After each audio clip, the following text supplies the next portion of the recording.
প্রথম বিভাগে অংশ না নেওয়া ৮ ক্লাবের ক্রিকেটারদের নিয়ে মাঠে গড়িয়েছে সিসিডিএম টি-20 চ্যালেঞ্জ কাপ। বঞ্চিত ক্রিকেটারদের প্রতিযোগিতামূলক ম্যাচ খেলার সুযোগ করে দিতেই বিসিবির এই আয়োজন জানিয়ে প্রশ্ন তুলেছেন সংগঠকরা। এমন আয়োজনকে হাস্যকর বলছেন সাবেক পরিচালক রফিকুল ইসলাম বাবু। বিসিবির সাথে বিদ্রোহী ক্লাবগুলোর দ্বন্দ্বে বিপাকে পড়ে ক্রিকেটাররা। বিপিএল এর নিলামে দল না পাওয়া, সাথে মাঠের খেলাও বন্ধ, সব মিলিয়ে অচল অবস্থায় ঢাকার ক্লাব ক্রিকেট। অনেকটা যেন দায় মুক্তির লক্ষ্যে বঞ্চিত ক্রিকেটারদের নিয়ে মাঠে গড়ায় সিসিডিএম টি-20 চ্যালেঞ্জ কাপ। বিসিবির মিডিয়া কমিটির চেয়ারম্যান আমজাদ হোসেন বলেন, এই টুর্নামেন্টে পারফর্ম করতে পারলে এনসিএল বা বিপিএল এ খেলার সুযোগ তৈরি হতে পারে ক্রিকেটারদের। এবার যেই রিজনেই হোক না কেন, আমরা কিন্তু ফার্স্ট ডিভিশনাল ক্রিকেটার যারা আছেন, ফার্স্ট এবং সেকেন্ড ডিভিশনের যারা ক্রিকেটার, ওদেরকে আমরা সুযোগটা দিয়েছি।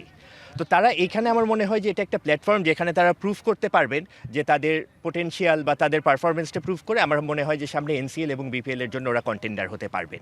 দীর্ঘ অনিশ্চয়তার মধ্যে দিন কাটানো ক্রিকেটাররা আবার মাঠে ফিরতে পারায় স্বস্তির নিঃশ্বাস ফেলছেন। আমরা তো লাস্ট 1.5 বছর কোনো ক্রিকেটের মধ্যেই ছিলাম না, টু বি ভেরি অনেস্ট। তো এই অবস্থায় আমাদের জন্য বিসিবি একটা আয়োজন করছে, এটাতে আমরা আসলে সব প্লেয়াররাই খুব খুশি। বিদেশ থেকে দেশে রেমিটেন্সের টাকা আসে নিরাপদে, তাই আজই আপনার আপনজনকে বলে রাখুন রেমিটেন্সের টাকা যেন শুধু নগদেই পাঠায়।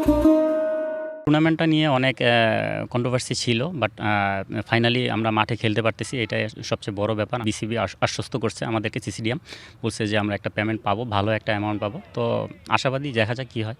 অন্যদিকে বিসিবির চলমান বোর্ড নিয়ে প্রশ্ন তুলেই যাচ্ছেন বিদ্রোহী সংগঠক রফিকুল ইসলাম বাবু। সাবেক পরিচালক বাবু বলেন, পুরো বিষয়গুলোতে দূরদর্শিতার অভাব রয়েছে। এমন টুর্নামেন্ট হাস্যকর ছাড়া আর কিছুই নয়। সবকিছুই কিন্তু হাস্যকর বিষয়। এই জিনিসগুলি কিন্তু আমি বললাম না, তারা এখানে ম্যাক্সিমামই হলো ক্রীড়া সংগঠক না, তাদের ক্লাব চালানো বা কিভাবে একটা বোর্ড চালানো এগুলির যোগ্যতা ক্ষমতা তাদের আছে বলে এখন প্রশ্নবিদ্ধ আছে, আমার মনে হয় নাই। ৮ দলের অংশগ্রহণে মোট 29টি ম্যাচ হবে এই টুর্নামেন্টে। 5 ফেব্রুয়ারি অনুষ্ঠিত হবে টুর্নামেন্টের ফাইনাল।